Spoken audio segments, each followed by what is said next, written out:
So I consider resentment as a passive form of anger, and it is born out of this notion that we've been unfairly treated, either by other people or by life in general.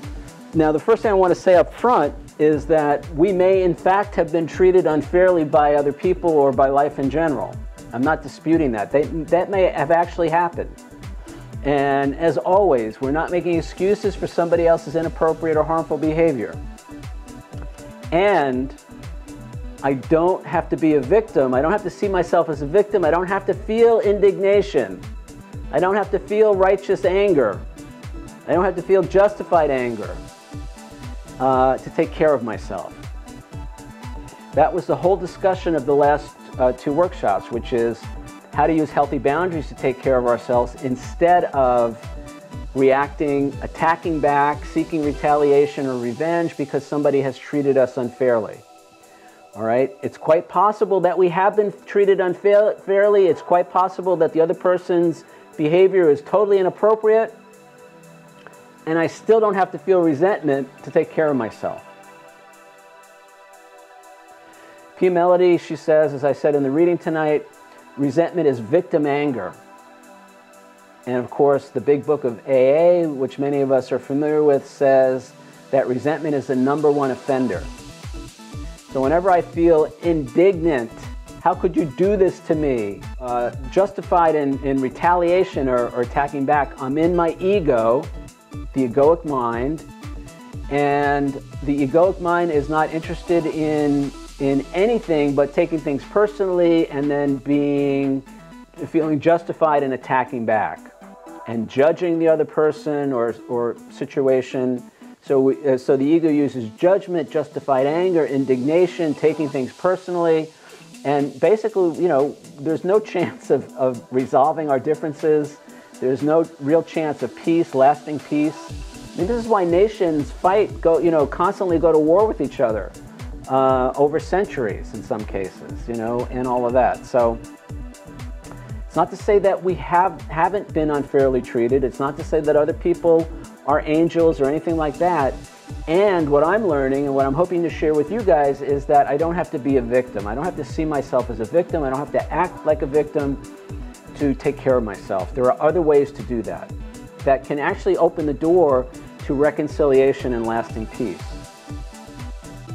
All right, so this was the definition from the reading tonight. Resentment is a passive form of anger where we harbor negative feelings within rather than outwardly expressing them. Obviously, the resentment can leak out in our interactions with other people, but it's not as overt as, traditionally we might think of anger or violence or something like that. It's more passive. And it's based on a perception of ourselves as the victims of someone else's wrongdoing. So remember, the only question that matters is, who do you think you are? How do you see yourself? And if I want to know who I am, I look at how I am. If I'm thinking, feeling, acting, and speaking like a victim, then that's who I'm being in that moment. It's not to make anybody wrong, including myself, but to begin to understand that there might be another way to deal with that situation. There might be another way to take care of myself in that situation. So I don't have to feel resentful. I don't have to feel that burning desire to get even, and how could you do this to me? That was my middle name for a long time. How could you do this to me? How could you treat me this way? And to feel that indignation and victimization and all of that. And then that becomes my excuse for my own bad behavior.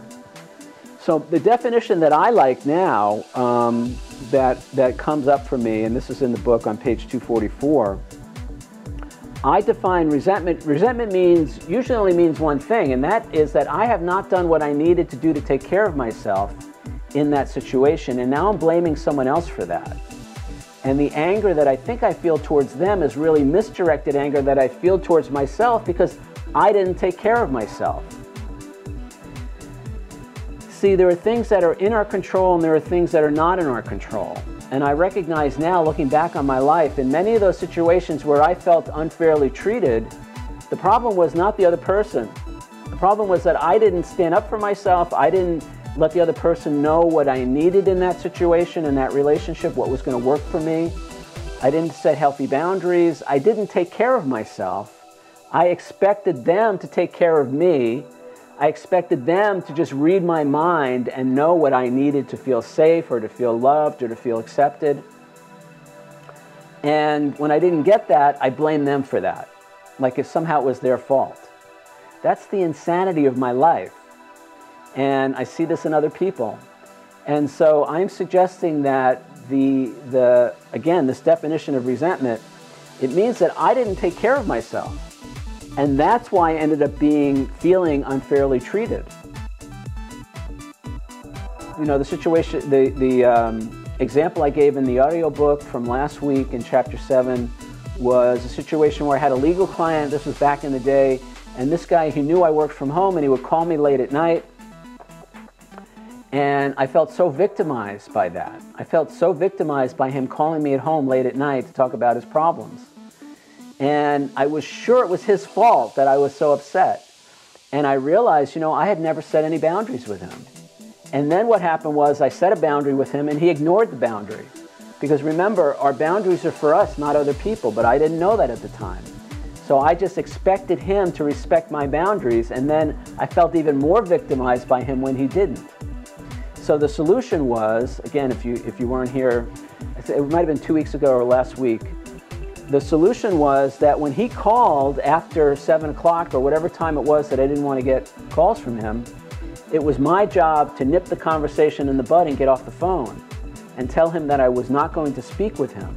And that was very hard for me to do. Number one, because I was very codependent. Number two, I had a small practice at that time, and he was responsible directly or indirectly for like 90% of my income.